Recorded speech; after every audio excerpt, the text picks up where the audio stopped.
Hello student, I am Kailash Ujjwal, PGT Geography, KUBSF Pokhran, Jaipur reason.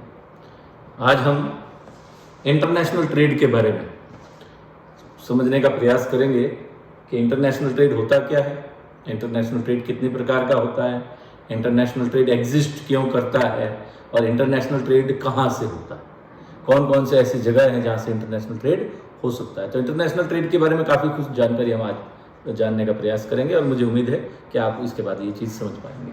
तो सबसे पहले international trade, meaning से ही clear है।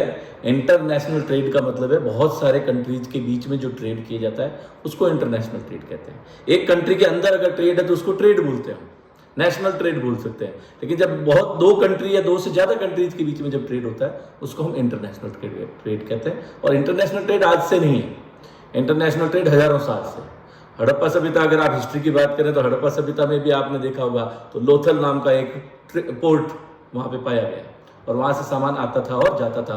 दजला फरात जो सभ्यता है, इजिप्शियन सभ्यता है हमारी, नाइल्स वाली जिसको हम कहते हैं, तो अलग अलग जगह पे जितनी भी सभ्यताएं रही इनके बीच में संपर्क था और सामान का आना जाना चलता था। That is also international trade. तो आज हम इंटरनेशनल ट्रेड के बारे में और उसमें जाने। तो इंटरनेशनल ट्रेड आज से नहीं है, स्पीड हजारों सालों से चलता आ रहा है। तो उसी की बात हम यहाँ पर करते हैं। You are already familiar with the term trade as a tertiary activity which you have studied in chapter 7 of your book. You know that trade means the voluntary exchange of goods and services. Voluntary, जबरदस्ती नहीं कर सकते आप इसमें। Two parties are required for trade, one person sell and other purchase. In certain places, people barter their goods for both the parties. Trade is mutually beneficial. International trade तभी होगा जब दोनों को, यानी दो कंट्रीज हैं या दो पार्टी कोई भी है, दोनों को म्यूचुअल बेनिफिशियल होगा, यानी दोनों को फायदा होगा तो ट्रेड होगा। एक को फायदा हो रहा है, एक को लॉस हो रहा है, इंटरनेशनल ट्रेड क्या होगा, एग्जिस्ट ही नहीं करेगा। अब ट्रेड में भी conducted at two level, international and national, जैसा मैंने अभी आपको बता दिया। International trade is the exchange of goods and services among countries across national boundaries. Countries need to trade to obtain commodities that cannot produce themselves or they can purchase elsewhere at a lower price. International trade mostly कब होता है, जब कोई सामान आपके पास नहीं है। जैसे इंडिया के पास में ऑयल नहीं है तो हमें ऑयल दूसरे कंट्रीज से परचेज करना पड़ेगा। तो या तो आपके पास वो सामान हो नहीं, या क्या हो, जैसे इंडिया भी गैस बनाए तो अगर इंडिया गैस बनाता तो मान लीजिए 1 किलो गैस बनाने में होता है 100 रुपए खर्च। वही गैस 1 किलो गैस 100 की बजाय कोई 50 रुपए में दूसरा कंट्री देता है तो हम उससे खरीद लेंगे, हमारा 50 रुपए का फायदा है, प्लस हमारा रिजर्व बचा रहेगा। इस तरह से इंटरनेशनल ट्रेड दो कंडीशन में होता है, या तो रिसोर्स आपके पास हो नहीं और या आपके पास जो रिसोर्स है वो दूसरे के पास में आपसे सस्ता मिल रहा हो तो आप वहां से खरीद लेते हैं। ये दो मेन कारण है जिसकी वजह से इंटरनेशनल ट्रेड एग्जिस्ट करता है। अब शुरुआत की अगर हम बात करें, initial form of trade in primitive societies was barter system. Barter system आपको जानकारी होगी बार्टर सिस्टम के बारे में कि बार्टर सिस्टम क्या है। बार्टर सिस्टम में क्या होता है, एक्सचेंज ऑफ गुड्स होता है। तब मनी नहीं थी, टोकन ऑफ एक्सचेंज नहीं था कोई भी, तो क्या करते थे, सामान के बदले सामान दे देते थे। कैसे, जैसे मान लीजिए मेरे पास में गेहूं है, मैं किसान हूं और गेहूं पैदा करता हूं, तो मैं अपना गेहूं लेकर मार्केट नहीं, जिससे भी मुझे कुछ सामान चाहिए, मान लीजिए मेरे पास गेहूं और मैं बाजरा लेना चाहता हूं, तो मैं उस व्यक्ति के पास जाऊंगा कि आप अपना बाजरा मुझे दे दीजिए, बदले में मुझसे आप गेहूं ले लीजिए। इस तरह से एक्सचेंज ऑफ गुड्स होता था, सामान के बदले सामान। ये आज भी गांवों में कुछ जगह पे चलता है। आइसक्रीम वाला आता है गांव में और आइसक्रीम वाले को आप कोई भी लोहे का आइटम या अनाज 1 किलो गेहूं ला के दे देते या कुछ भी, वो बदले में आपको आइसक्रीम दे देते। That is also barter system. तो बार्टर सिस्टम अभी भी कहीं कहीं पे काम करता है, लेकिन रियल में पहले बहुत ज्यादा करता था। बाद में इसकी एक प्रॉब्लम है, बार्टर सिस्टम की सबसे बड़ी प्रॉब्लम है डबल कोइंसिडेंस ऑफ वांट्स। मतलब मुझे गेहूं बेचना है और मुझे बाजरा खरीदना है, लेकिन जो बाजरा बेचने वाला है उसको गेहूं खरीदना है ये जरूरी नहीं। अब उसको अगर गेहूं नहीं खरीदना तो वो मुझे अपना बाजरा बेचेगा नहीं। तो ये डबल कोइंसिडेंस ऑफ वांट्स, मतलब मुझे वो चाहिए जो उसके पास है, उसको वो चाहिए जो मेरे पास है, तब तो हमारे बीच में ट्रेड होगा, अदरवाइज हमारे बीच में ट्रेड नहीं होगा। बस यही एक जो प्रॉब्लम थी, इसकी वजह से बार्टर सिस्टम फेल हो गया। तब हमें क्या बनाना पड़ा, मनी लेके आना पड़ा। अब आप मनी दो, बदले में कोई भी सामान, मनी के लिए कोई मना नहीं करता। तो ये सिस्टम बार्टर सिस्टम की बात है, यहाँ पर सामान के बदले सामान। तो बार्टर सिस्टम क्या है, the barter system is a method of exchange where goods and services are traded directly without using money. यानी इसमें मनी का कोई रोल नहीं होता था और मनी इसमें यूज भी नहीं की जाती थी। इसी को बार्टर सिस्टम के नाम से जाना जाता है। तो बार्टर सिस्टम की बात में हमने बता दिया, आपको सामान के बदले सामान लेना पड़ेगा। The difficulties of barter system were overcome by the introduction of money in the olden time before paper and coin currency came into being. Rare objects with very high intrinsic values served as money.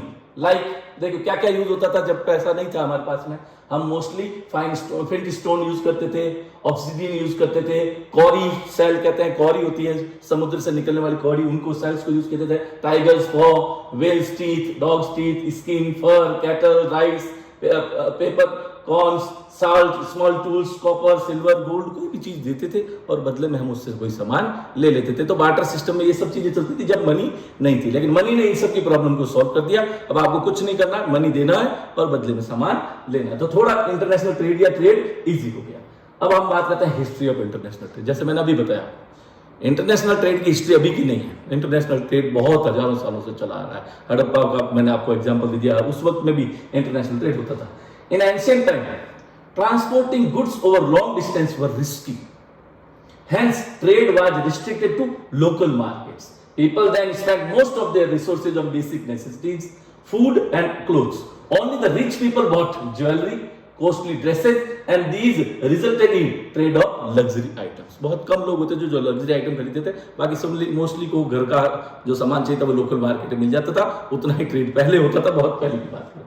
फिर क्या हुआ, एक trade का आपने example history में फिर से पढ़ा होगा, सिल्क रूट के बारे में, छोटी क्लास से पढ़ते हुए आ रहे हैं और अभी भी है आपके हिस्ट्री में। The silk route is an early example of long distance trade. पहली बार long distance trade silk route का एग्जांपल हमारे यहाँ पता चलता है, और सिल्क रूट और हड़प्पा सभ्यता के लगभग आसपास का ही पीरियड ही चलता है। ये जो रोम टू चाइना के बीच में ये रूट था, रोम कहाँ है आपको पता है, इटली, वहां से लेके चाइना तक 6000 किलोमीटर का एक रूट था। The traders transported Chinese silk, Roman wool and precious metal and many other high value commodities from intermediate points in India, Persia and Central Asia. अब हमारा सामान भी यूरोप कैसे जाता था, हम यहाँ से चाइना पहुंचा देते थे, चाइना से सिल्क रूट के माध्यम से रोम जाता था, और रोम से बदले में जो सामान आता था वो वापस उसी रास्ते से। तो सिल्क रूट के माध्यम से हमने भी व्यापार किया, इंडिया का व्यापार में भी सिल्क रूट का बहुत बड़ा योगदान है। तो इंटरनेशनल ट्रेड का बहुत बड़ा एग्जाम्पल है सिल्क रूट। अब आप सिल्क रूट का बात यानी एक रास्ता नहीं है सिल्क रूट, जितने भी रास्तों से चाइना से सिल्क यूरोप गया और वहां से बदले में जो सामान है, उन सभी रूट्स को सिल्क रूट के नाम से जाना जाता है, सिर्फ एक रास्ता नहीं है। After this integration of the Roman empire, European commerce grew during 12th and 13th century with the development of ocean going warships.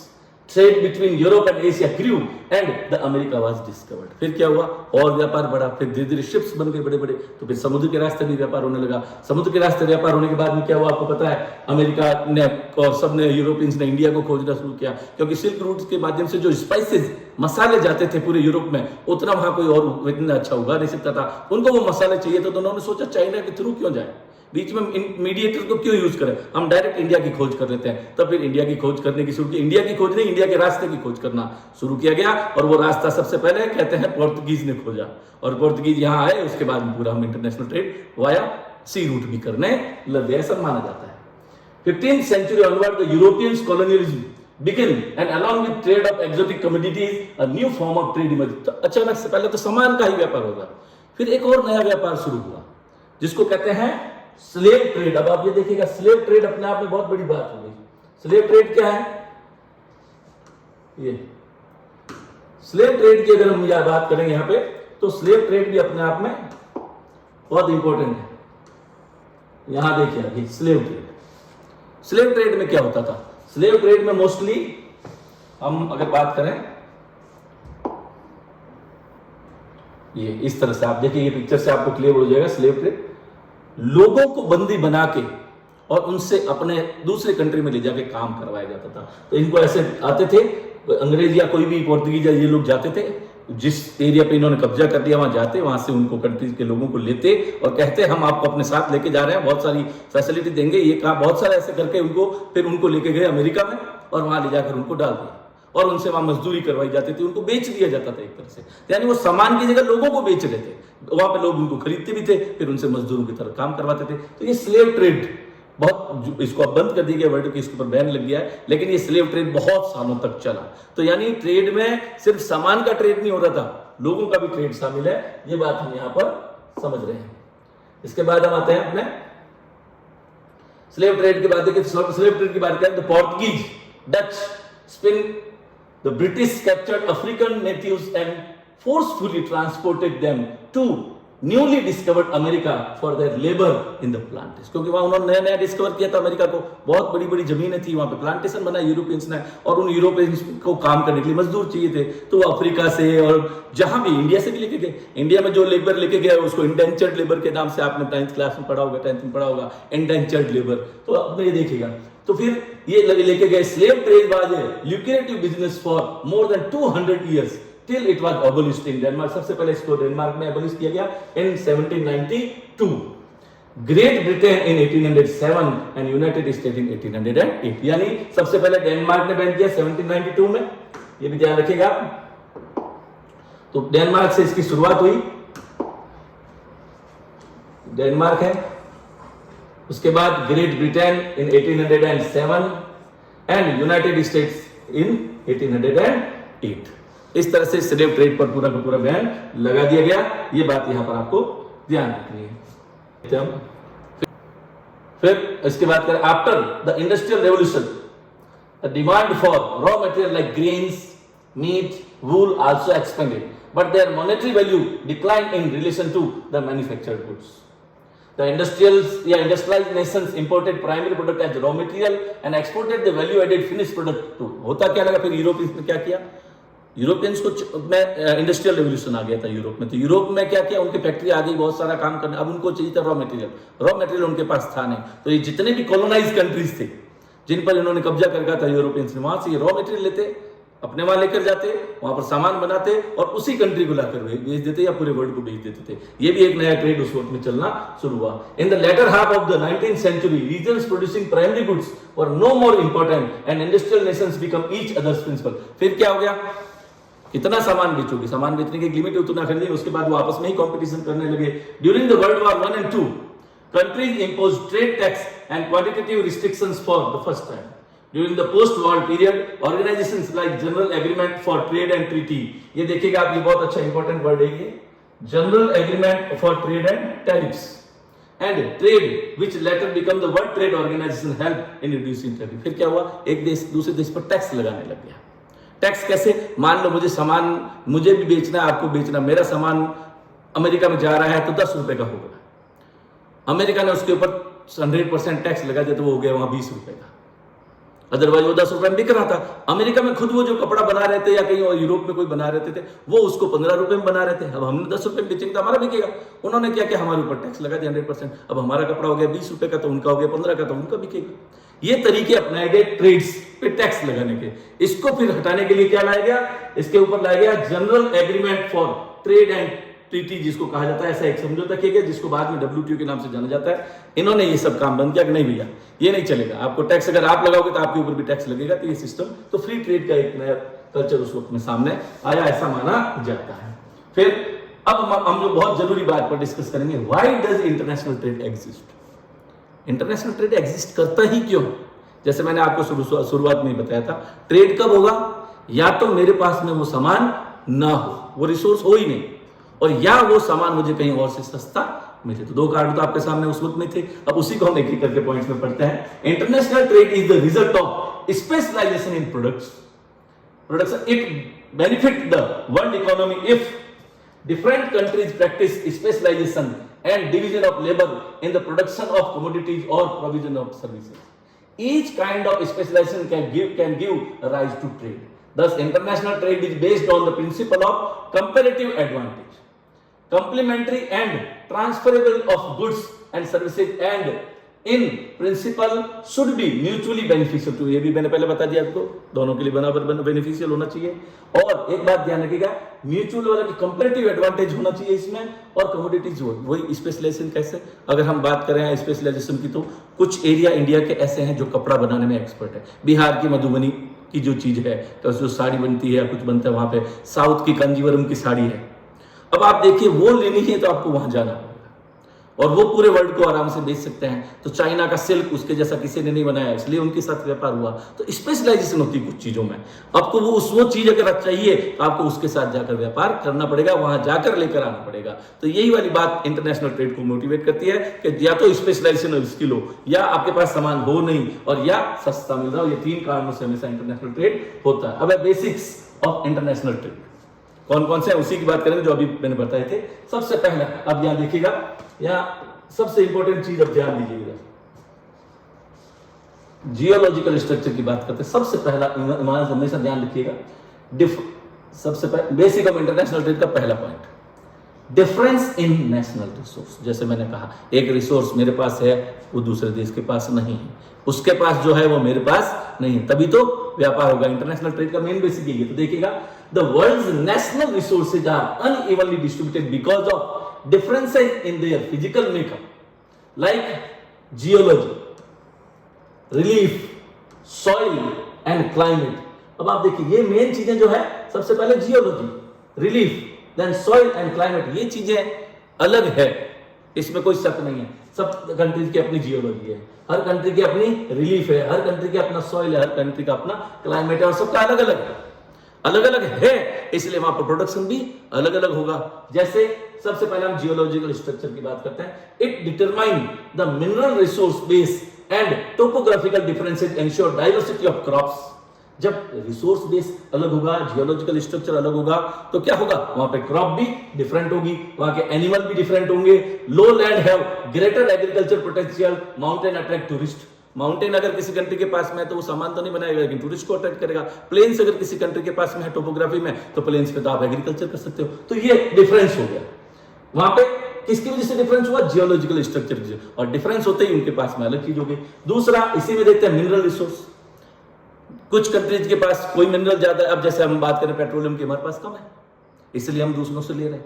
Gas, हमारे पास प्रोडक्शन कम है, हम दूसरों से ले रहे हैं। तो जो चीज हमारे पास नहीं है वो हम दूसरों से लेते हैं, लेकिन मसाले हमारे पास पैदा होते हैं, दूसरे कंट्रीज में नहीं है तो वो हमसे खरीदते हैं। तो ये किसकी वजह से है, तो यहाँ मिनरल्स, तो जो मिनरल मेरे पास है वो मैं बेचूंगा, जो मेरे पास नहीं हो मैं बाहर से खरीद लूंगा। तो वही वाली बात हुई, they are unevenly distributed of the world and the availability of mineral resources provide the basis for industrial development. क्योंकि बिना मिनरल के इंडस्ट्री का डेवलपमेंट हो नहीं सकता।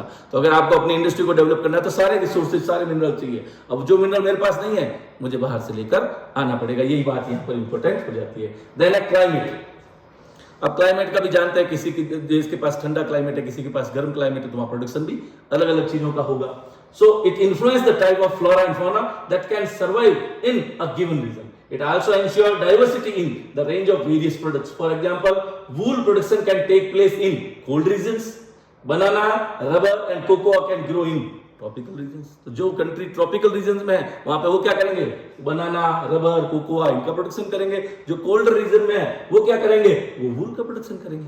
क्यों, वहां पे उनके पास वो वाले जानवर है। इस तरह से दोनों के बीच में डिफरेंस काम कर जाता है। अब आते हैं एक और फैक्टर है, पॉपुलेशन फैक्टर। पॉपुलेशन फैक्टर कैसे है, the size, distribution and diversity of people between countries affect the type and volume of good. Population कितना है, किसी कंट्री के पास पॉपुलेशन कम है तो उसको रिसोर्सेज की जरूरत कम है। किसी के पास पॉपुलेशन की साइज बहुत ज्यादा है, उसको रिसोर्स चाहिए भी ज्यादा, तो उसको दूसरे देश के ऊपर डिपेंड होना पड़ेगा और इंटरनेशनल ट्रेड कहीं ना कहीं करना पड़ेगा। तो इसमें कौन कौन से फैक्टर आते हैं, पहला फैक्टर पॉपुलेशन आता हुआ है cultural factor. Distinctive form of art and craft develop in certain countries या cultures which are valued the world over. The China produce the finest porcelain and brocades. Carpets of Iran are famous, while North African leather work and Indonesian batik clothes are prized handicraft. देखिए आप अलग अलग जगह पर है। China में क्या हो रहा है, फाइनेस्ट प्रोक्लेन कपड़ा और इस तरह का चलता है। कारपेट कहाँ के फेमस है, ईरान के शुरू से फेमस है। आपने कहानियों में सुना भी होगा, तो क्या कारपेट में उड़ने वाली स्टोरी सारी ईरान से निकली। फिर नॉर्थ अफ्रीका का लेदर वर्क बहुत काम का, इंडोनेशिया का बटिक क्लॉथ बहुत इंपॉर्टेंट है, जो खरीदेगा। हमारे यहाँ पे देख लो बांधनी, इंडिया की जो बांधनी, बंदेज जिसको बोलते हैं, ऐसा काम किसी के पास नहीं, तो लोग हमसे आकर खरीदते हैं। तो ये सब चीजें इंपॉर्टेंट है, क्योंकि अलग अलग कल्चर में अलग अलग चीजें बनती है। फिर साइज ऑफ पॉपुलेशन, जैसे मैंने बताया था, अगर साइज ज्यादा है तो आपको सामान खरीदना पड़ेगा, ज्यादा मात्रा में खरीदना पड़ेगा। अगर आपके पास उतना नहीं है तो आपको बाहर से मंगवाना पड़ेगा। और कम पॉपुलेशन है तो आपके पास ज्यादा रिसोर्स है, पड़ा है तो आप उसको बेचोगे। तो ये भी एक यहाँ से फैक्टर हो जाता है। Then stage of economic development, ये भी बहुत इंपॉर्टेंट है। आप इकोनॉमिक स्टेज के किस स्टेज पे हैं, यानी आप अंडर डेवलप है, डेवलपिंग है या डेवलप्ड है, उसमें पे भी डिपेंड करेगा कि आपको क्या सामान चाहिए, क्या आपको बेचना है, क्या आपको खरीदना। तो बात करते हैं stage of economic development. At different stage of economic development of country the nature of item traded undergo changes. In agriculturally important countries, agro products are exchanged for manufactured goods। जिनके पास एग्रीकल्चर ज्यादा है वो क्या करेंगे, अपना agriculture product बेचेंगे और बदले में इंडस्ट्रियल सामान जो बना हुआ उसको खरीद लेंगे। तो ये बात है, मैन्युफैक्चर्ड गुड खरीद लेंगे। Whereas industrialized nation export machinery and finished product and import food grain and other। जबकि इंडस्ट्रियल कंट्री जितने भी हैं, अगर वो सेकेंडरी स्टेज में के आसपास चल रहे हैं, वो क्या करेंगे, वो उनको रॉ मटेरियल चाहिए, तो रॉ मटेरियल वो आपसे खरीदेंगे, बदले में आप सामान बेच देंगे, तो इनका भी अपना चलता है। फिर एक्सटेंट ऑफ फॉरेन इन्वेस्टमेंट भी इंटरनेशनल ट्रेड को अफेक्ट करता है। जितना ज्यादा पैसा आपको चाहिए, क्योंकि पैसा ट्रेड करने के लिए चाहिए होता है। Foreign investment can boost trade in developing countries which lack in capital required for the development of mining। अब आप देखिए, डेवलपिंग कंट्री जितने हैं उनके पास पैसा नहीं है, डेवलप कंट्रीज के पास पैसा है। तो डेवलप कंट्री क्या करता है, उस डेवलपिंग कंट्री में इन्वेस्ट करता है, वो वहां टेक्नोलॉजी लेके जाता है या पैसा लेके देता है, उनको पैसा देता है, बदले में उससे वो लोग क्या खरीदते हैं, इससे वो माइनिंग के लिए टेक्नोलॉजी खरीदेंगे, ड्रिलिंग खरीदेंगे, heavy engineering, lumbering and plantation agriculture करने के लिए वो पैसा चाहिए। By developing such capital intensive industry in developing country the industrial nation ensure import of food stuff, minerals and create market for their finished goods. उनमें वो पैसा लगाते हैं, वहां से क्या करेंगे, पैसा लगाएंगे, वो थोड़ा सा डेवलप होगा तो अपना बनाया हुआ सामान ही उसको ही बेच देंगे, वो अपना मार्केट भी तैयार कर रहे हैं साथ साथ में। तो ये सब तरीका होता है। तो इन्वेस्टमेंट करके भी हम इंटरनेशनल ट्रेड को और आगे बढ़ा सकते हैं। This entire cycle step up the volume of trade between nation. एक और चीज है जो इंटरनेशनल ट्रेड को चाहिए, वो है ट्रांसपोर्ट। ट्रांसपोर्ट आप सबको पता, बिना ट्रांसपोर्ट के कुछ भी नहीं हो सकता, ना सामान आएगा ना सामान जाएगा, और सबसे बड़ी बात है ना सामान का पता भी नहीं चलेगा आपको किसके पास क्या है और क्या नहीं, उसके लिए भी आपको आना जाना पड़ता। तो transport in olden times lack of adequate and efficient mean of transport restricted trade to local area. बताया था मैंने शुरुआत में, चैप्टर की शुरुआत में, रिस्क बहुत था, तो रिस्क की वजह से लोग लोकल मार्केट में ही ट्रेड किया करते थे। क्यों? क्योंकि आना जाना बहुत मुश्किल था, बीच में खतरा होता था। अब तो एफिशिएंट ट्रांसपोर्ट है, वर्ल्ड में आप कहीं भी जाना हवाई जहाज से तो जा सकते हो। ओनली हाई वैल्यू आइटम जो है like James, silk, spices were traded over long distance with expansion of the rail, ocean and air transport, better mean of refrigeration and preservation trade agents। अब क्या हो गया, सामान बना आपको भेजना है, बहुत दूर भेजना है, पहले पॉसिबल नहीं था, बीच में चीजें खराब हो जाती थी, तो रेफ्रिजरेटेड वेन आ गई, कंटेनर भी रेफ्रिजरेटेड आ गए, आपको शिप्स पूरी की पूरी रेफ्रिजरेटेड आ गई है, आपको जितना दूर सामान भेजना भेज सकते हो, कभी खराब नहीं होता। महंगे वाला आइटम है भाई, एयर भेज दीजिए जो जल्दी खराब होने वाले हैं। आपको थोड़ा आराम से जाना है, कोई दिक्कत नहीं, रेलवे से भेज दीजिए। थोड़ी दूरी के लिए, छोटी दूरी के लिए जाना है, रोड से भेज दीजिए। तो ये हुआ, तब अब लॉन्ग डिस्टेंस और ये सारा इंटरनेशनल ट्रेड बढ़ता जा रहा है, ऐसा देखने को मिलता है। अगर हम इसमें देखें, अब आप ये देखिए, एक ये चीज आपने देखी कि डंप गुड। डंप गुड के बारे में सुना होगा आपने। डंप गुड क्या है? डंप गुड में जो विदेशी लोग हैं वो अपना सामान यूज किया हुआ, जिसको वो फेंकेंगे तो कहीं पे और उसको गार्बेज भी डालने का, उसको कुछ डेवलपिंग कंट्रीज को बेच देते हैं बहुत सस्ते में। तो हमारा देश भी डंपिंग यार्ड बनता जा रहा है एक तरह से। तो ये हम यहाँ पर पढ़ते हैं, बात है balance of trade. Balance of trade क्या है देखिएगा। ट्रेड, जैसे मैंने आपको बताया, इंटरनेशनल ट्रेड की पहली शर्त है म्यूचुअली बेनिफिशियल, दोनों को बेनिफिट होगा तभी इंटरनेशनल ट्रेड होगा। लेकिन फिर भी बैलेंस ऑफ ट्रेड पढ़ना हमें बहुत जरूरी, क्योंकि बैलेंस ऑफ ट्रेड से ही पता चलेगा म्यूचुअली बेनिफिशियल है या नहीं है, करना है या नहीं। कैसे देखिएगा balance of trade. Balance of trade record the volume of goods and services imported as well as exported by the country to other country. हम इंटरनेशनल ट्रेड में दो चीजें करते हैं, एक्सपोर्ट करते हैं यानी सामान को बाहर भेजते हैं या बेचते हैं, और इंपोर्ट करते हैं यानी खरीदते हैं। उन दोनों का जो डिफरेंस है उसको कहते हैं बैलेंस ऑफ ट्रेड। ये कैसे देखिएगा, इफ, ध्यान दीजिएगा इधर, यहां बहुत गौर से पड़ेगा, if the value of import is more than the value of countries export. अब आप देखिएगा इधर, value of import is more than the value of countries export. सामान खरीदा ज्यादा और बेचा कम। कैसे? मान लीजिए मैंने 1000 करोड़ का सामान खरीदा किसी कंट्री से, 1000 करोड़ रुपए का सामान खरीद लिया, बदले में मैंने उसको 15,000 करोड़ रुपए का सामान बेचा। खरीदा मैंने 1000 करोड़ का और बेचा मैंने 15,000 करोड़ का। अब आप बताइए इसमें एक्सपोर्ट ज्यादा हुआ या इंपोर्ट ज्यादा हुआ? एक्सपोर्ट ज्यादा है, क्योंकि एक्सपोर्ट मैंने कितना किया? 15,000 करोड़। इंपोर्ट मैंने कितना किया? 1000 करोड़। तो 14 1000 करोड़ का मुझे क्या हो गया, बेनिफिट हुआ। तो मेरे कंट्री के लिए ये बेनिफिशियल हुआ, तो ये बैलेंस ऑफ ट्रेड मेरे लिए फेवरेबल है। क्यों? क्योंकि मैंने बेचा ज्यादा, खरीदा कम, यानी बेचने में से मुझे कितने रुपए मिले, 15,000 करोड़ रुपए मेरी जेब में आ गए। जब मैंने उससे सामान खरीदा वो 1000 करोड़ करके 1000 करोड़ वापस दे दिए, अब मेरी जेब में 14,000 करोड़ रुपए बच गए। तो बैलेंस मेरे पास ज्यादा है, इसलिए इसको कहते हैं बैलेंस ऑफ ट्रेड मेरे फेवर का हो गया। तो बात यहां पर समझ आ जाती है बैलेंस ऑफ ट्रेड क्या है। अब इसका उल्टा पढ़ते हैं, देखिएगा। country had negative or favorable imbalance of trade if unfavorable. If the value of export is more than the value of import, then the country has positive or favorable balance. अब मुझे मेरे लिए फेवरेबल कब है, जब मैंने खरीदा कम और बेचा ज्यादा। अब इसका उल्टा करते हैं, मैंने 15,000 करोड़ का आइटम खरीदा और 1,000 करोड़ का आइटम बेचा, यानी मेरी जेब से कितने गए, 14,000 करोड़ रुपए एक्स्ट्रा गए। तो मेरी जेब में कुछ नहीं बचा, आए 1,000 और गए 14,000, तो मैं घाटे में हूं। तो उसको कहेंगे नेगेटिव या अनफेवरेबल बैलेंस ऑफ ट्रेड। और जब मेरी जेब में बच रहा है तो उसको कहेंगे फेवरेबल बैलेंस ऑफ ट्रेड, यानी एक्सपोर्ट ज्यादा होना चाहिए तभी फेवरेबल होगा, इंपोर्ट कम होना चाहिए। अब जब भी इंपोर्ट ज्यादा होगा, मोस्टली इंडिया के साथ यही प्रॉब्लम रही है, इंडिया में इंपोर्ट ज्यादा है और एक्सपोर्ट कम है, इसलिए हमारे फेवर में नहीं रहता है, मोस्टली अनफेवरेबल ही रहा है। हमारे कई सालों की अगर हम टेबल देखें तो हमारे ये फेवरेबल नहीं रहा, हमेशा अनफेवरेबल ही रहा। Balance of trade and balance of payment have serious implication for the country's economy. A negative balance would mean that the country spend more on buying goods than can earn by selling its goods. This would ultimately lead to exhaustion of its financial reserve.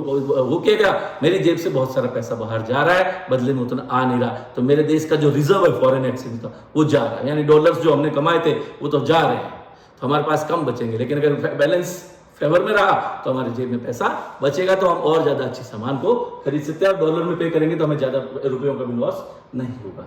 ये है आपका दो तरह, यानी balance of trade दो तरह का होता है, फेवरेबल एंड अनफेवरेबल। फेवरेबल कब, जब एक्सपोर्ट ज्यादा, अनफेवरेबल कब, जब इंपोर्ट ज्यादा। अब हम बात करते हैं type of international trade. International trade हमेशा दो प्रकार का है। पहला आप ये देखिएगा, ये लिखा है बाइलैटरल ट्रेड। बाइलैटरल का क्या मीनिंग है, दो कंट्रीज के बीच में, हमेशा जब दो कंट्री के बीच में ट्रेड देखिएगा, bilateral trade is done by two countries with each other. जैसे भारत और पाकिस्तान के बीच में ट्रेड हो रहा है, भारत और बांग्लादेश के बीच में ट्रेड हो रहा है, भारत और नेपाल के बीच में ट्रेड हो रहा है, भारत और श्रीलंका के बीच में ट्रेड हो रहा है, भारत और अमेरिका के बीच में, यूएस के बीच में ट्रेड हो रहा है। दो कंट्री, एक बेचने वाला एक खरीदने वाला। जब दो ही लोग होते हैं या दो ही कंट्री आपस में ट्रेड करते हैं, that is called bilateral trade, सीधा सा। Next, multilateral trade. As the term suggests, multilateral trade is conducted with many trading countries. अब क्या हो रहा है, भारत नेपाल के साथ भी ट्रेड कर रहा है, श्रीलंका के साथ भी कर रहा है, यूएस के साथ भी कर रहा है, ब्रिटेन के साथ भी कर रहा है, जर्मनी के साथ भी कर रहा है, ऑस्ट्रेलिया के साथ भी कर रहा है। बहुत सारे कंट्री के साथ जब कोई एक कंट्री ट्रेड करता है, then that is called multilateral. Bilateral में दो पार्टी है, एक बेचने वाला और एक खरीदने वाला। मल्टीलैटरल में बेचने वाला एक है, खरीदने वाले बहुत सारे हैं, या खरीदने वाले बहुत सारे हैं, बेचने वाले भी बहुत सारे हैं, then that is called multilateral trade. तो ये दोनों ट्रेड के टाइप्स हैं, आपको इसमें देखिए। नेक्स्ट, अब आप देखिएगा, जब मल्टीलैटरल ट्रेड करते हैं तो एक चीज का ध्यान रखिएगा, एक बहुत अच्छा वर्ड है, मोस्ट फेवर्ड नेशन, MNF। ये देखिए MNF, ये MNF क्या है, मोस्ट फेवर्ड नेशन है।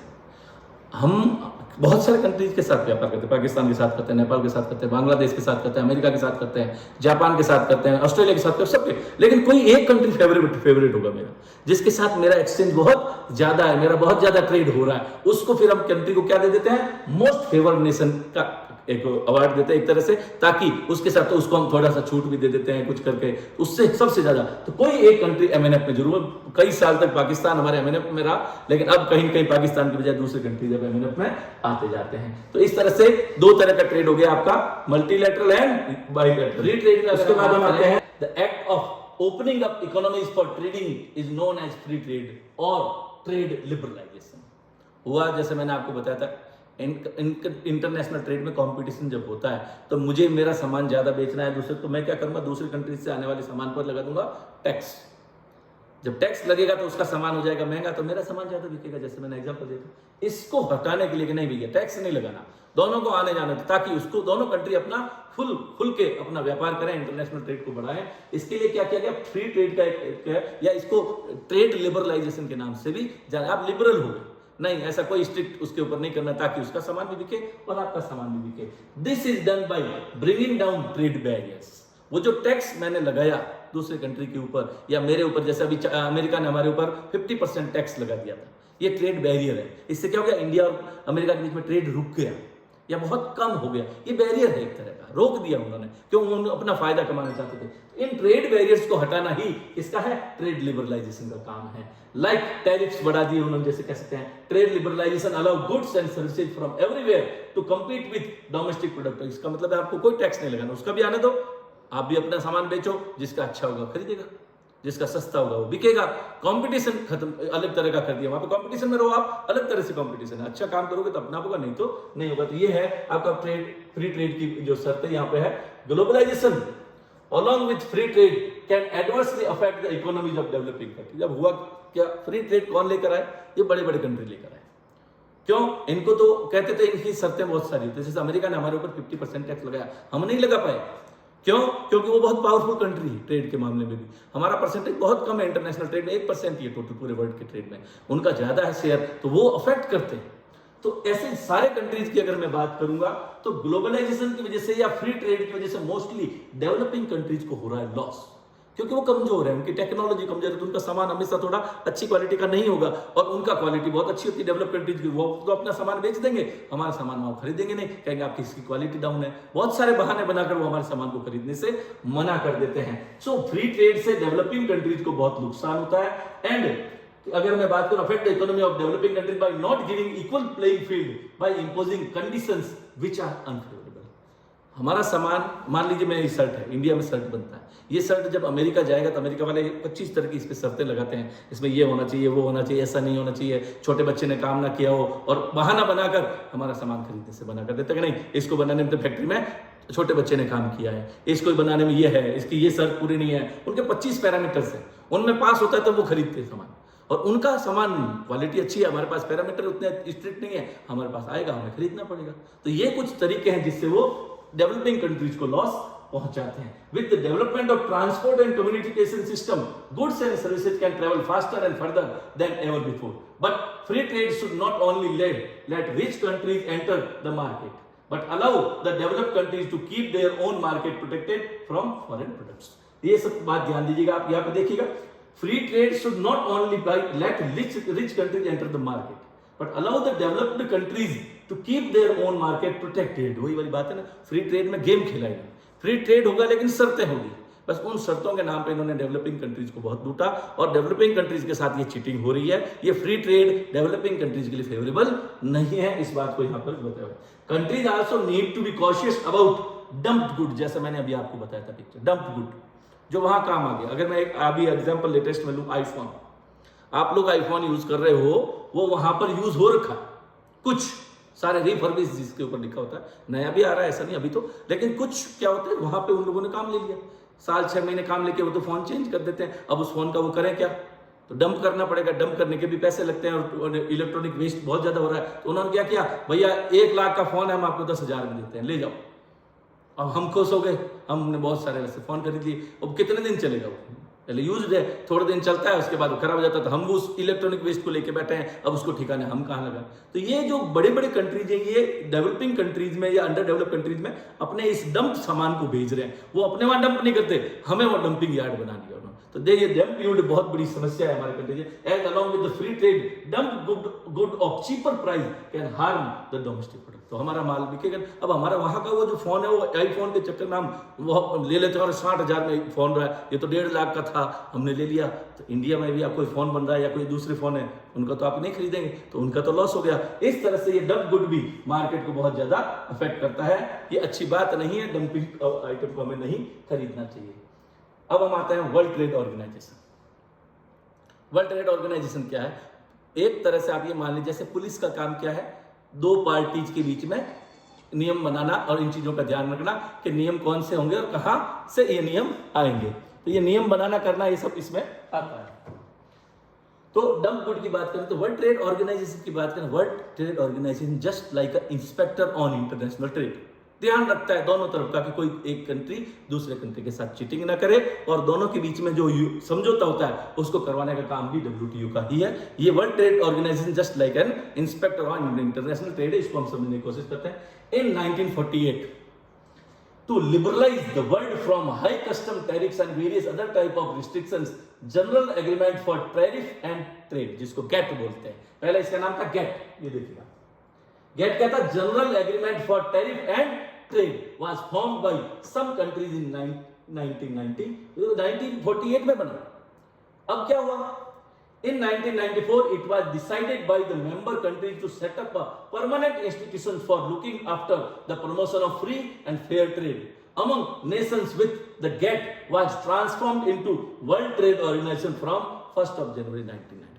यानी 1948 में जो एक ऑर्गेनाइजेशन बनी जिसको हमने गेट कहा, general Agreement for Tariff and trade, लेकिन ये इतना ज्यादा इफेक्टिव नहीं हुआ।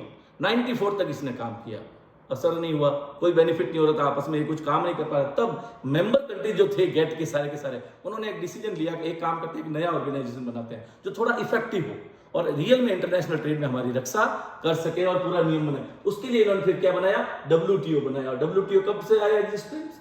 1st of January 1995 से इस गेट को ही WTO का नाम दे दिया गया। WTO क्या है? WTO is the only international organization dealing with the global rule of trade between nations. It sets the rule for the global trading system and resolve disputes between the members. जो मैंने आपको कहा था, just like an inspector हो गया। दो countries व्यापार कर रहे हैं, उनके बीच में नियम बनाना करना, कोई डिस्प्यूट है तो उसको रिजॉल्व करना, ये WTO का काम है।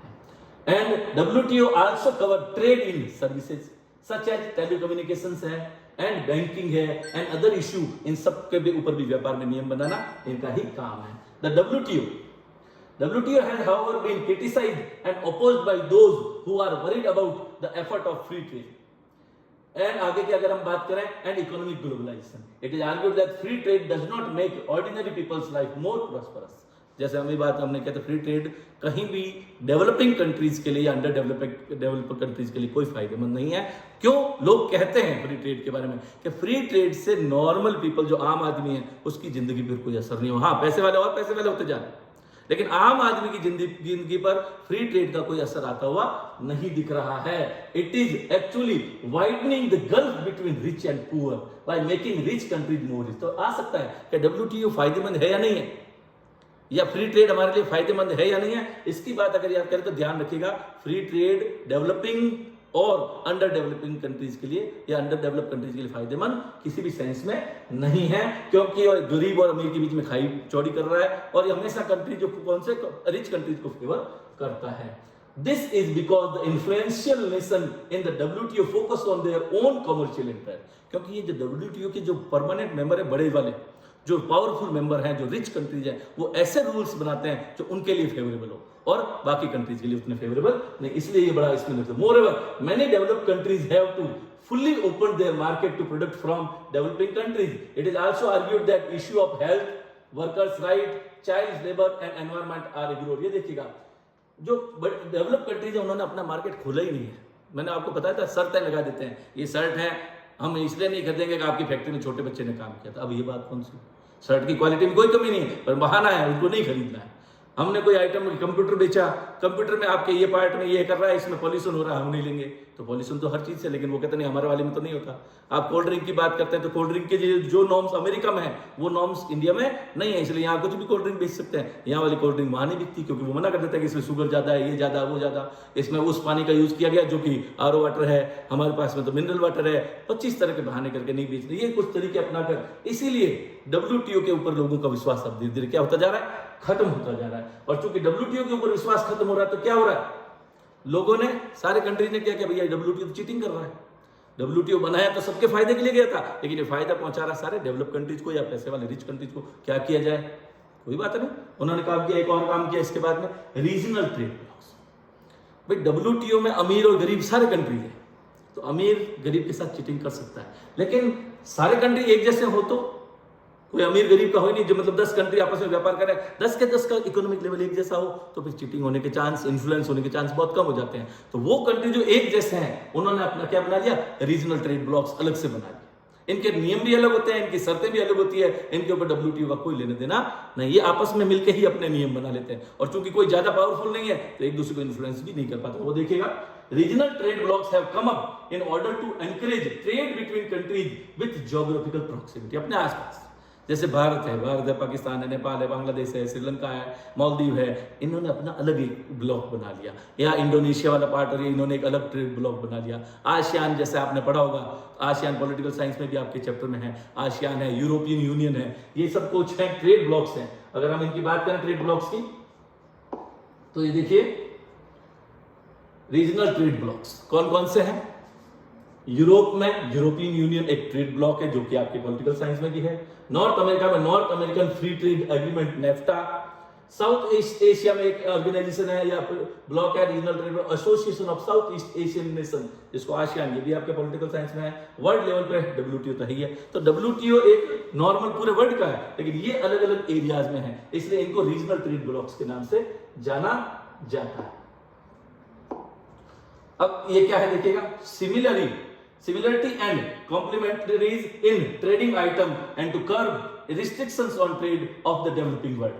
Today 120 regional trade blocks generated.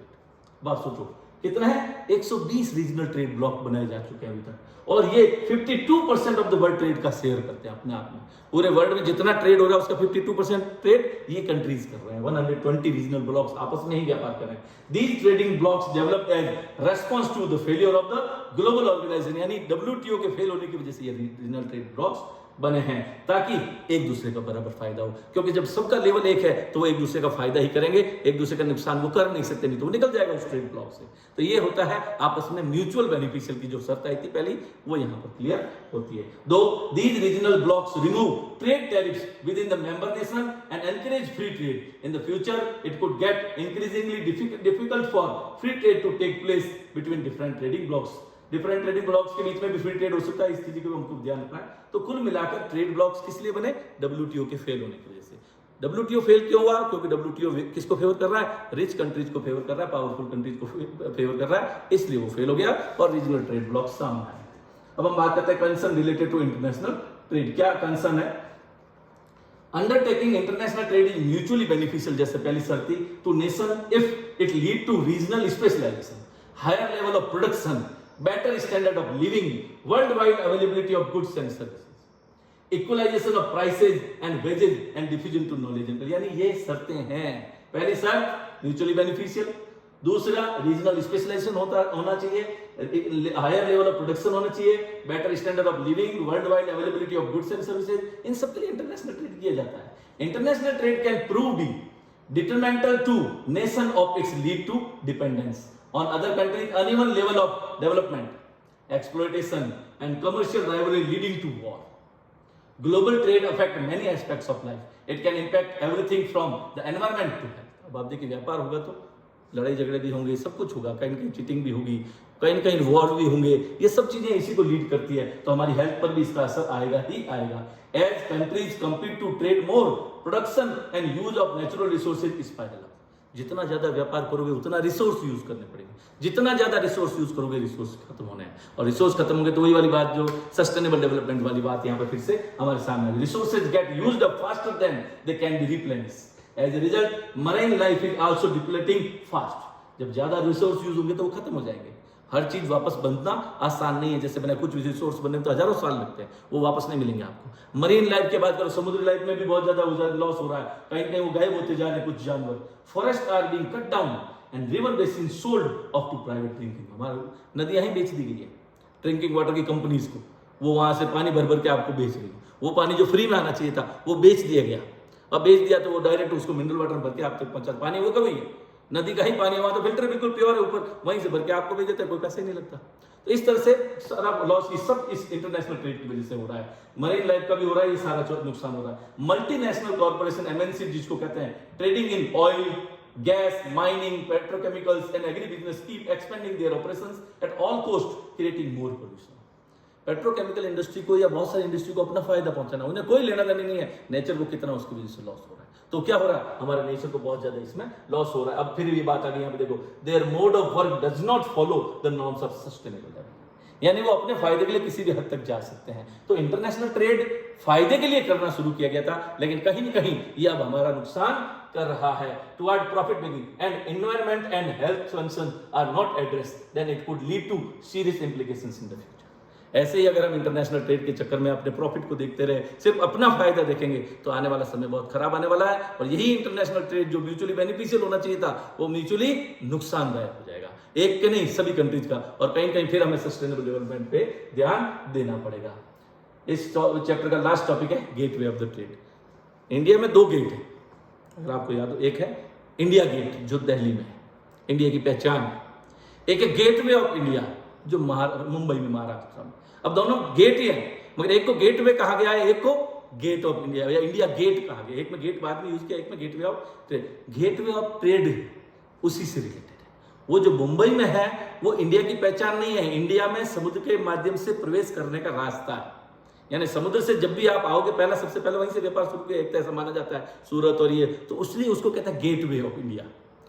तो इसी तरह पोर्ट को किस नाम से जाना जाता है? गेटवे ऑफ ट्रेड के नाम से जाना जाता है। कौन सा ट्रेड? International trade. अपने कंट्री में जाना है तो आपको किसी भी शिप की जरूरत नहीं है, आप बाय रोड बाय ट्रेन कैसे भी जा सकते हैं। लेकिन अगर आपको दूसरे कंट्री के साथ व्यापार करना है तो आपको कहीं की शिप से जाना पड़ेगा। इसीलिए जितने भी पोर्ट्स है वर्ल्ड के, उन सभी को गेटवे कहा जाता है। ये गेटवे का मतलब ही क्या है? इंटरनेशनल ट्रेड यानी पोर्ट्स। तो अब हम डिफरेंट पोर्ट्स के बारे में पढ़ेंगे कि कौन कौन से पोर्ट हैं, किस तरह के पोर्ट हैं, उनकी क्या क्या सर्विसेज है। तो ध्यान दीजिएगा। Ports, the chief gateway of the world of international trade are the harbours and port. Cargoes and traveler pass from one part of the world to another through these ports. सामान भी और लोग भी, दोनों पोर्ट्स के माध्यम से ही एक कंट्री से दूसरी कंट्री आ और जा सकते हैं। पानी के रास्ते बाय एयर भी जाते हैं, उसको हम एयरपोर्ट बोलते हैं, और इसको पोर्ट बोलते हैं। The ports provide facilities of, port में क्या मिलती है फैसिलिटी हमको? पोर्ट कौन सी जगह है जहां जहाज आते हैं, रुकते हैं, सामान चढ़ाते हैं, सामान उतारते हैं, वापस जाते हैं, उसको पोर्ट कहा जाता है। तो पोर्ट से हमें क्या क्या सुविधा मिलती है? डॉकिंग की सुविधा मिलती है, लोडिंग की सुविधा मिलती है, अनलोडिंग की सुविधा मिलती है, एंड स्टोरेज फैसिलिटी की सुविधा मिलती है for cargo. In order to provide these facility, the port authorities make arrangements for maintaining navigable canals, arrangement tugs and bayers, and providing labor and managerial services. The importance of the port is judged by the size of cargo and the number of ships handled. कोई भी port कितना important है वो depend करेगा कि वो कितना cargo handle करता है, और दूसरा कार्गो के अलावा क्या करता है, कितने शिप को वो हैंडल करता है। The quality of cargo handled by A port is indicator of the level of the development of its hinterland. अब एक नया वर्ड है यहाँ पर देखो, हिंटरलैंड। ये हिंटरलैंड का क्या मतलब है? सीधी से अगर मैं बात करूं, हर पोर्ट का अपना एक एरिया होता है, उस एरिया से ही सामान वहां आएगा और उसी एरिया के साथ। जैसे अगर मैं मुंबई पोर्ट की बात करूं, मुंबई पोर्ट में मोस्टली महाराष्ट्र का सामान आता है, मध्य प्रदेश का सामान आता है, गुजरात का सामान आता है, राजस्थान का सामान आता है, इधर का ही सामान आएगा मोस्टली। क्यों? क्योंकि चेन्नई नहीं जाएगा कोई भी राजस्थान वाला अपना सामान लेकर बेचने के लिए, कोई जरूरी कहीं इधर और भेजना, अदरवाइज वो मुंबई आएगा। तो मुंबई का अपना हिंटरलैंड है, चेन्नई पोर्ट का अपना हिंटरलैंड है, वहां तमिलनाडु का सामान आ जाएगा, तमिलनाडु के अलावा थोड़ा बहुत आंध्र प्रदेश का सामान आ जाएगा, तेलंगाना वाला अपना सामान वहां से बेच सकता है, तो उसका अपना हिंटरलैंड है। कांडला पोर्ट का अपना हिंटरलैंड है, केरला में कोच्चि पोर्ट का अपना हिंटरलैंड है, कोलकाता पोर्ट का अपना हिंटरलैंड है। सारे पोर्ट्स का अपना अपना हिंटरलैंड होता है, और हिंटरलैंड पे भी डिपेंड करेगा कि वो पोर्ट कितना इंपॉर्टेंट है और नहीं। तो उसकी बात अगर हम करें, सबसे पहले हम टाइप ऑफ करके देखिएगा, types of port. Gradually ports are classified according to type of traffic which they handle. Traffic के हिसाब से कितने प्रकार के पोर्ट है, सबसे पहले हम ये पढ़ते हैं, ध्यान दीजिएगा। Type of ports according to cargo handle. पहला है हमारा टाइप, किसके आधार पर बनाया मैंने? कार्गो हैंडल के आधार पर ये टाइप बनाया कि कौन सा कार्गो वो हैंडल कर रहा है। देखिएगा, सबसे पहला इंडस्ट्रियल पोर्ट, यानी ऐसा पोर्ट जो इंडस्ट्रीज के लिए बनाया गया, इंडस्ट्रियल सामान आ रहा है और जा रहा है। सीधा सही से मीनिंग से क्लियर है। These port specialize in bulk cargo, like इससे अनाज, sugar, ore, oil, chemical and similar material जो कि इंडस्ट्रीज को चाहिए मोस्ट, वो सामान अगर आ रहा है और वहां से जा रहा है, मान के, या इंडस्ट्रीज में बना हुआ सामान जा रहा है, तो मान के चलिए वो कौन सा पोर्ट है? वो इंडस्ट्रियल पोर्ट है। नाम से ही क्लियर है इंडस्ट्रियल पोर्ट तो कि इंडस्ट्रीज के लिए बनाया गया, इंडस्ट्री ही इसका मेन काम है। दूसरा है इसी में कार्गो हैंडल के आधार पर commercial port. These ports handle general cargo packages, products and manufactured goods. These ports also handle passenger. ये जो कमर्शियल पोर्ट है, ये सामान बेचने के लिए बनाया गया, चाहे वो इंडस्ट्रीज में बना हो, चाहे कहीं से भी बना हो, सामान जो बन गया फिनिश्ड गुड्स जो है उसको बेचने के लिए ये कमर्शियल पोर्ट है, और प्लस लोग भी इसमें आते हैं और जाते हैं। तो यहाँ पे सिर्फ इंडस्ट्री के लिए बनाया गया है। ये इंडस्ट्री के अलावा लोगों को लाने ले जाने के लिए, या दूसरा और कोई सामान बन रहा है उनको भी लाने ले जाने के लिए, बेचने के लिए बना। तो ये कमर्शियल पर्पज से बनाया गया है, ये इंडस्ट्रियल पर्पज से बनाया गया। तो ये हो गया इसका cargo handle, industrial port, commercial port. ये है कार्गो हैंडल के आधार पर। नेक्स्ट आएंगे हम, तीसरा एक और है इसमें, कंप्रिहेंसिव। ये भी कार्गो हैंडल के आधार पर है। कौन सा है? Such ports handle bulk and general cargo in large volume. Most of the world's great ports are classified as comprehensive. इसमें सब कुछ होता है, सामान भी आ जा रहा है, लोग भी आ जा रहे हैं, और बहुत ज्यादा मात्रा में आ रहा है। बल्क जिसको कहते हैं, बहुत ज्यादा मात्रा। इसलिए वर्ल्ड के जितने भी बिजिएस्ट पोर्ट है मोस्टली वो सारे कंप्रिहेंसिव पोर्ट के नाम से जाने जाते हैं। जितने बिजिएस्ट पोर्ट है वो सारे इसमें आ जाएंगे। तो ये कंप्रिहेंसिव पोर्ट है, यहाँ सारा काम होता है, बहुत बड़े लेवल पे होता है, इसलिए इसको कंप्रिहेंसिव पोर्ट। कमर्शियल ही है ये एक तरह का, लेकिन कमर्शियल में बहुत ज्यादा वॉल्यूम बहुत ज्यादा है, इसलिए इसको कंप्रिहेंसिव पोर्ट कहा जाता है। ये तो था कार्गो हैंडल के आधार पर। अब जो हम पढ़ेंगे वो किसके आधार पर है? Type of port on the basis of location. Location कहाँ है उसका? अभी तक हमने पढ़ा कार्गो कौन सा हैंडल करता है, अब हम पढ़ेंगे लोकेशन कहाँ है। लोकेशन दो ही तरह की हो सकती है, या तो इनलैंड हो सकती है या आउटपोर्ट हो सकता है। अब इनलैंड का मतलब कैसे है? इनलैंड पोर्ट कभी भी ओशन के किनारे पर नहीं होता, वो थोड़ा अंदर होता है ओशन से, और किसी बड़ी कैनाल से जुड़ा हुआ होता है या रिवर से जुड़ा होता है। तो देखते हैं हम, देखिएगा, inland port. These ports are located away from the sea coast. They are linked to the sea through a river or a canal. Such ports are accessible to flat bottom ships. यहाँ पे समुद्र में सामान उतार के उसको वहां तक लेके आने के लिए फ्लैट बॉटम, क्यों? ज्यादा गहरी नहीं होती नदी या कैनाल, तो आपको फ्लैट बॉटम वाले शिप चाहिए, ज्यादा गहरे वाले शिप वहां पर आ ही नहीं सकते। And ships of barge, for example merchandise या मैनचेस्टर एग्जांपल है, sorry, Manchester is linked with a canal. Memphis is located on the river Mississippi. Rhine has several ports like Mannheim and Duisburg, and Kolkata is located on the river Hooghly, a branch of the river Ganga. ये कुछ example है किसके? Inland port के। कौन कौन से? Manchester है, Memphis है, मिसिसिपी है, राइन के, फिर मैनहेम है, ड्यूसबर्ग है, कोलकाता है। दूसरा है outport. These are deep water ports. यहाँ पे बहुत गहरा है, समुद्र की कोई दिक्कत, पूरा समुद्र नहीं, गहराई की कोई दिक्कत नहीं, बड़े से बड़ा शिप यहाँ पे आ सकता है। The deep water ports built away from the actual port. These serve the parent port by receiving those ships which are unable to approach them due to the large size. बहुत बड़ा बड़ा ship inland port तो पहुंच नहीं सकता, और कई बार port तक भी नहीं पहुंच सकता, कारण वह मिट्टी बहुत होती नीचे समुद्र में, तो उसमें फंस जाता है। तो ज्यादा बड़े शिप के लिए क्या है, दूर समुद्र के अंदर पोर्ट्स बनाए जाते हैं, थोड़ा अंदर की तरफ पानी में, गहराई जहां ज्यादा हो, तो बड़े से बड़ा शिप आके उनको कहते हैं आउटपोर्ट। जैसे इसके large classic combination for example इसका कौन सा? एथेंस एंड इट्स आउटपोर्ट पेरुल इज ग्रीस की बात करेंगे हम, तो एग्जांपल इसके देखेंगे, एथेंस एंड पेरुल, इनके पोर्ट्स हैं ये। पर इस तरह से आपको एथेंस वाला पोर्ट यहाँ पे हो गया, फिर पेरुल हो गया। फिर अब है type of port on basis of specialized function. क्या फंक्शन है? अभी हमने पहला पढ़ा, सबसे पहले टाइप ऑफ पोर्ट किसके आधार पर बांटे हमने? कार्गो हैंडल के आधार पर। दूसरा पार्ट हमने बांट दिया लोकेशन के आधार पर। अब हमारा तीसरा कौन सा है? यह है फंक्शन। क्या स्पेशलाइज काम कर रहा है पोर्ट? तो देखिएगा, ऑयल पोर्ट, नाम से क्लियर। मोस्टली इस पोर्ट का काम क्या है? ऑयल लाना या ले जाना। देखिए आप, these ports deal in processing and shipping of oil. Some of these are tanker ports, इनको tanker ports के नाम से भी जानते हैं, and some are refinery ports. मरा कीजिए वो in Venezuela, Eskira in Tunisia, Tripoli in Lebanon are tanker ports. Abadan on the Gulf of Persia is a refinery port. ये रिफाइनरी पोर्ट है, यहाँ पे ऑयल रिफाइन होता है। ये वेनेजुएला वाला मराशियबो है, एस्किरा है और ट्रिपोली है, ये तीनों के तीनों टैंकर पोर्ट्स हैं। तो टैंकर पोर्ट और रिफाइनरी पोर्ट क्या है? ऑयल पोर्ट से ही बात आप जानेंगे। इनके एग्जांपल्स भी एग्जाम में आ जाता है, इस बार भी बोर्ड में एग्जाम में आया था, यही सेम क्वेश्चन आ गया था, ये चारों पूछ लिए थे, तो ये ध्यान रखिएगा। अब है ऐसे ही सर्विस के आधार पर या फंक्शन के आधार पर पोर्ट ऑफ कॉल।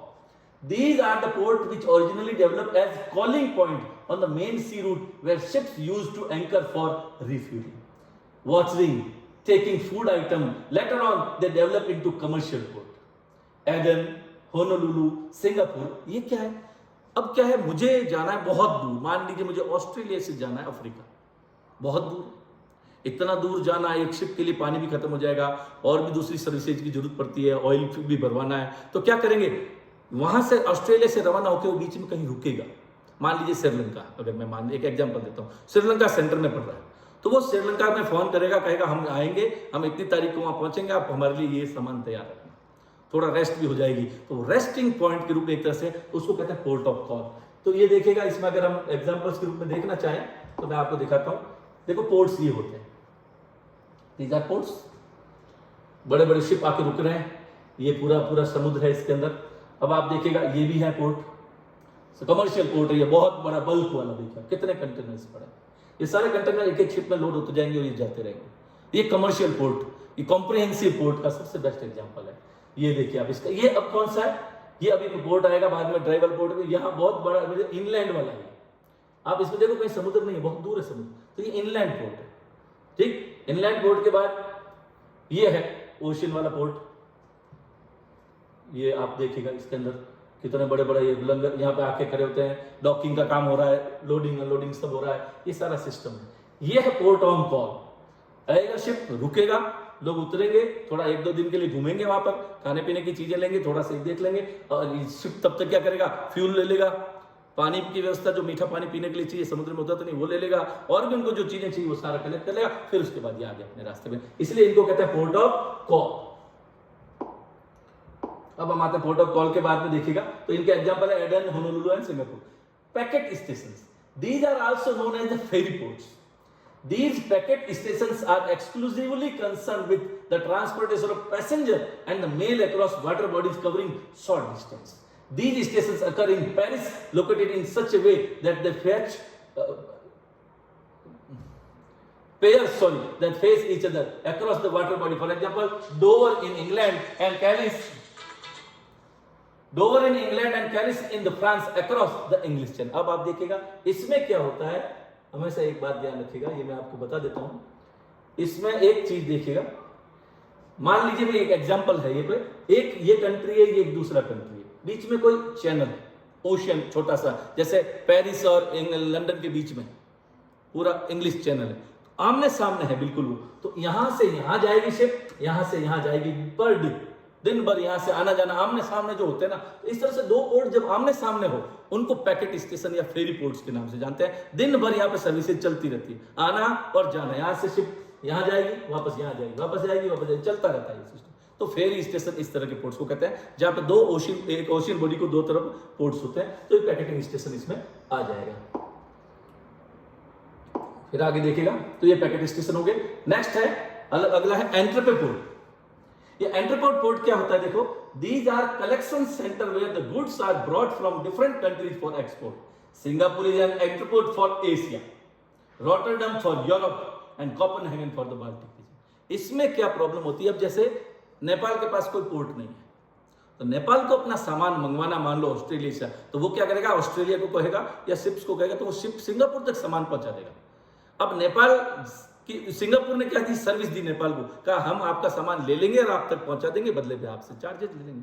तो इस तरह से ये एंट्रीपेड पोर्ट का काम किसने किया, सिंगापुर का काम, कि वो ऐसे कंट्रीज के लिए सर्विस देना जिनके पास अपना कोई पोर्ट या ओशियन वाला रास्ता है ही नहीं, क्योंकि वहां समुद्र टच ही नहीं करता, तो उनको सर्विस देने वाले जो पोर्ट होते हैं, इसलिए उनको एंट्रीपेड पोर्ट। इसलिए आप देखो, सिंगापुर किसके लिए है, एशिया के कंट्रीज के लिए जिनके पास नहीं है। रॉटरडैम किसके लिए, यूरोप में उन कंट्रीज के लिए जिनके पास अपना शिप नहीं है, या सी टच नहीं करता, और कोपेनहेगन बाल्टिक रीजन के लिए है। फिर लास्ट है नेवल पोर्ट। ये पोर्ट नेवी के लिए होते हैं मोस्टली, इनको किसी प्रकार का कोई कहीं आपको पिक्स नहीं मिलेगा। There are ports which have only strategic importance. These ports serve warship and have repair workshop for them. Kochi and Karwar are example of this port in India. इन पे सिर्फ नेवी के लिए होते हैं, नेवी के शिप्स आते हैं, करते हैं, उनकी मेंटेनेंस होती है, सारा काम वहीं पे बनते हैं, वहीं रुकते हैं, सब कुछ काम करते हैं। चूंकि ये नेवी के लिए है, इसलिए कोई दूसरा इस पर आ नहीं सकता, तो ये नेवी के। तो ये आपके यहाँ पे इस तरह से सारे पोर्ट्स यहाँ पे क्लियर हो गए, और एक एक पोर्ट के बारे में भी आपने ये जान लिया, फंक्शंस के आधार पर है, कोई लोकेशन के आधार पर है, कोई कार्गो को हैंडल करता है इसके आधार पर है। तो इस तरह से पोर्ट्स आपने सारे देखे।